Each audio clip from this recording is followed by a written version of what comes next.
What's up, everybody? You already know who it is. It's Drip Guy Daryl, and I'm back at you guys with another banger.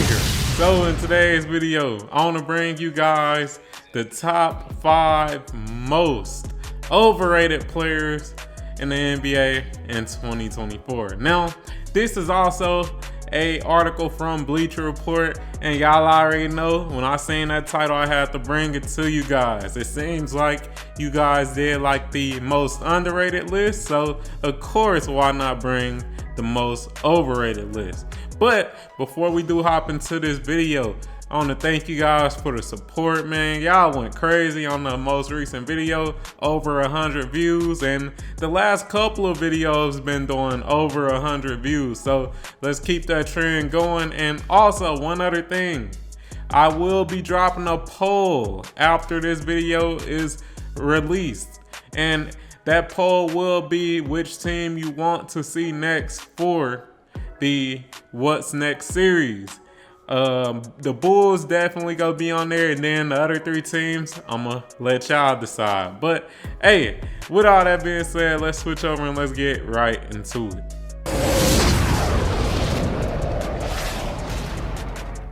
Alright, so we all switched over, and as you guys can see, y'all see the title, ranking the most overrated NBA players right now. And we got Dan Favell. He created the most underrated list, and now he got the most overrated. So let's take a look at it, man. This should definitely be interesting. Let me scroll up, cause I don't want no pictures to cloud my judgment. But let me think. Who do I think could be on this list as most overrated?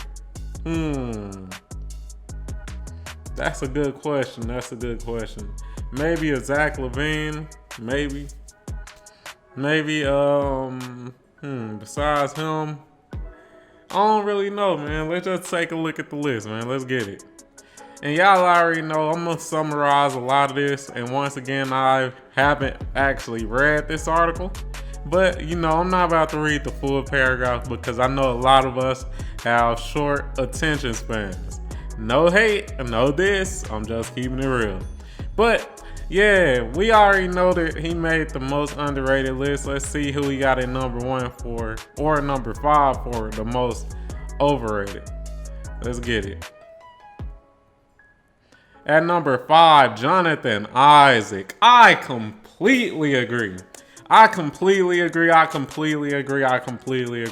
reason I agree is because, bruh, this man has been out of the league so many times. He's gotten injured so many times, and people still look at this man and treat this man like he is a game changer. In my opinion, he's not. In my opinion, the NBA has left him. But, you know, a lot of Orlando Magic fans especially, they really treat this man like he is, like, you know, the next hot thing defensively, and that he's the next Giannis or something like that. And to me, he's just not. But let's read into what he got to say.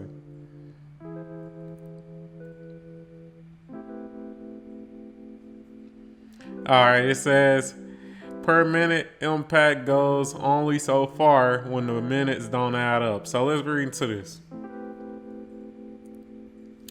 Pick your favorite defensive metric. Jonathan Isaac probably rated at or near the top of it. The 26-year-old is as dominant as they come on the less glamorous end. Just don't expect him to do it for more than 15 or 20 minutes per game. A slew of lower body issues, beginning with his left knee injury suffered in 2020, have seemingly put Isaac on permanent availability management.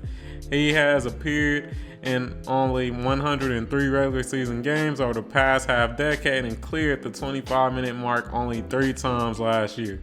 So it's like pretty much what I said, bro.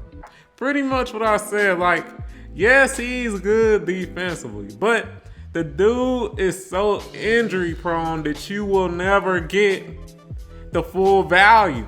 You will never get his full value on the court because he's so injury prone. And it's similar to other players like Kawhi Leonard. The dude amazing, offensively and defensively. but you'll never get his full value because he's injury prone. Joel Embiid kinda in that category. Anthony Davis kinda in that category.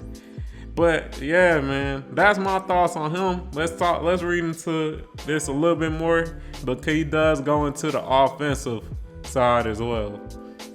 So it says, make no mistake, this is a genuine bummer. Isaac functions like a singular defensive system when he's on the floor, and he's adapted his shot diet to consist mostly of dunks, layups, and threes, the latter of which he drilled at a 37.5% clip in the 2023-2024 season. So, yeah, man, he's solid. He definitely solid, but like I said, the injury proneness, man, it just limits your impact.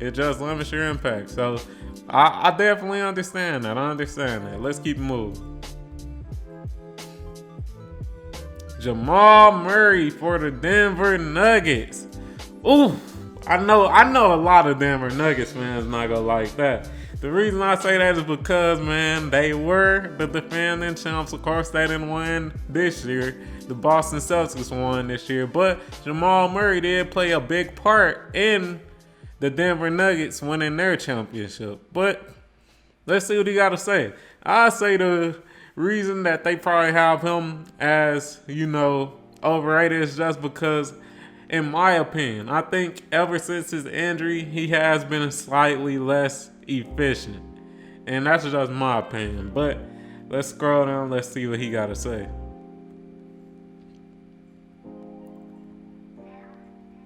Where would he be without Nikola Jokic? He taking that route. Come on, bro.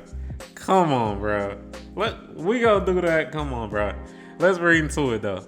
Jamal Murray is a damn good basketball player, a fringe all-star. He has some ridiculous playoff games under his belt, including a handful of epically clutch shots. Reaching the heights that he's explored after tearing his left ACL in 2021 is an absurd accomplishment unto itself. Even last year, as he battled more injuries and churned out his usual doses of inconsistency, he averaged 21 points and 6.5 assists while sustaining generational chemistry with Nikola Jokic and downing a bunkers 42% of his pull-up triples, a top 3 mark amongst the 74 players who launched at least 100 of those looks.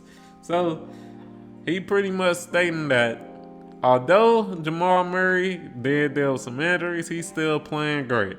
So I don't know if I could really consider him underrated if you read what he just put, but let's read into it, man. Effectively toggling between two existences is part of Murray's inaugural mystique. Not all guards can operate as off-ball accessory and from-scratch hub. Murray straddles the line of both, sort of. Alright, but man, he needs to get to why he's saying that he overrated. That's what I want to see. Alright, so he's saying, I'm just going to sum this up.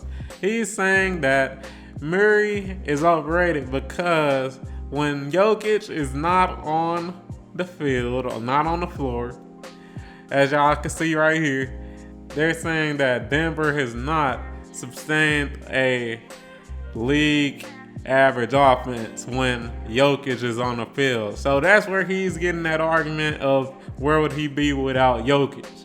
But me personally, I don't think that Jamal Murray overrated. I think he rated correctly, to be honest. I really do think that he's rated correctly. So I'm going to keep it moving. But to me, that's a kind of weak argument. Miles Bridges. I just did actually, before I get into Miles Bridges, I just did a breakdown on what's next for this Charlotte Hornets team. So y'all go check that out, man. Y'all go check that out. I broke that team down and what they looking for him, what's next for him. So, hey, y'all check that out. But Miles Bridges, I don't think that he's kind of overrated. Now, prior to the accident he had off the court, yeah, he was starting to get kind of overrated. But me personally right now, I don't think he that overrated. I don't think a lot of teams and a lot of people really just talking about him like he just the next best thing, in my opinion. All right, how much value does he provide to a winning team? Now that's a good question, and the reason I say that is because in my breakdown of what's next for the Charlotte Hornets team, I stated that Miles Bridges is like the odd man out on that team. Like, yes, he's very good, but at the same time, it's like, is he really contributing to making that team better? That's the question, and that's pretty much the question that he's putting out in this article. But I'm not about to read into the domestic violence stuff. Like, nah, we don't need to talk about that. Let's talk about the actual floor.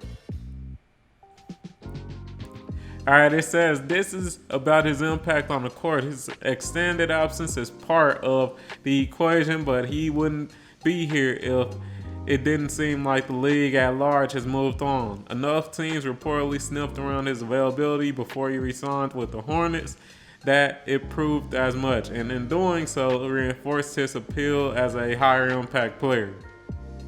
All right, so pretty much they saying because during free agency nobody was really checking for him, trying to trade for him or anything like that, that he doesn't really have a lot of value, or that he isn't very impactful, or that he's overrated. And I mean, I guess, but like I said, I don't really think he's super overrated. I don't really hear too many people just going crazy over him. I really don't. They also saying that he struggled defensively, which is very known. Very known. But let's keep it moving. He not really being too specific on that. Jaylen Green. Yeah. I say Jaylen Green is overrated, and I think the reason people really overrate Jaylen Green is just off his athleticism. People see the flashy dunks and be like, God damn, this dude gotta be a star. But that ain't necessarily the case when it comes to NBA basketball. But just to get on to more so the metrics and stuff like that, the reason I think he's a little overrated is because last year he was really struggling at the very start of the season, and he didn't really start to put things together until, the second half of the season. So I do think that it's too early to really just be going crazy over him and say he the next best thing out of Houston. But let's scroll down. Let's see what they got to say. Exactly. That's literally what I said. And once again, I have not read this. This all off the dome. And he pretty much stating what I said. Like I said, at the start of last year, he was struggling. He was definitely struggling. He really started to put the pieces together during the second half of the season after the All-Star break. That's literally what it is. All right, but we gonna read into a little bit, but we pretty much on the same page on this one. All right, it says, take this past season after a start. Well, let me scroll up and read a little bit more. Scorers in the earlier stages of developing and perfecting their arsenals can be too harshly judged. Youngsters need time, and Jaylen Green doesn't turn 23 until February 4th. Still, the amount of hype he generates for tantalizing closes to the regular season is unlike anything I remember seeing. Take this past season after a start to the year that had many clamoring for the Houston Rockets to trade him. Green averaged 27.7 points while knocking down 56.4% of his twos and 40% of his threes in the month of March. During that time, Houston went on a 13-2 run, and Green notched the league's second highest plus-minus, trailing only Jalen Brunson. So, yeah, man, that's pretty much what it is, man. He had a good second half of his season, but the first half was a struggle. And y'all see the stats right there. Pre-All-Star break right there, post-All-Star break right here. So y'all see the difference. Let's see who number 1 is. Jonathan Kuminga. Damn. Hey, Golden State Warriors fans, y'all tell me what y'all think about this. Jonathan Kuminga at number 1. Damn. I know y'all not gonna like that. We still, alright, nutshell case, we still need more at both ends of the floor for longer. Alright, yeah, I can respect that. It's kinda a similar case to Jaylen Green, where he, was kinda inconsistent. You seen the sparks in him, especially offensively. He really stepped it up offensively when it came to his game, when it came to hitting threes at a more efficient note and just playing solid defense and things of that nature. But you just gotta see it a little more consistently. That's all it is with him. But he definitely had he had his highest averages for his career last year. So I gotta shout him out on that. But I do agree with him stating that you gotta see it a little more consistent. If he do it this year, then we know it's the real thing. You know what I mean? But let's see what he got to say.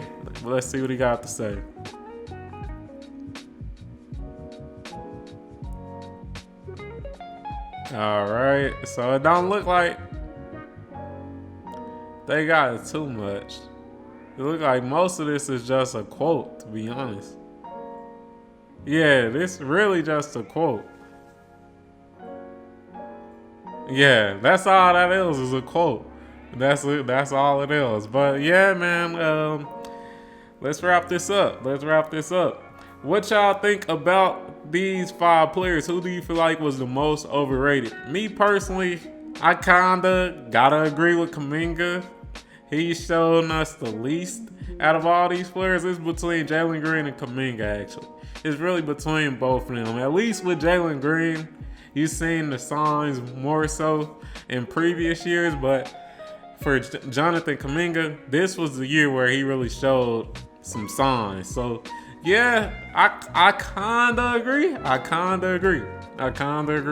But hey, if you enjoyed this video, you already know what to do. Like the video, comment on the video, subscribe to the motherfucking channel, turn on notifications and all that good stuff, and I'm out. Peace.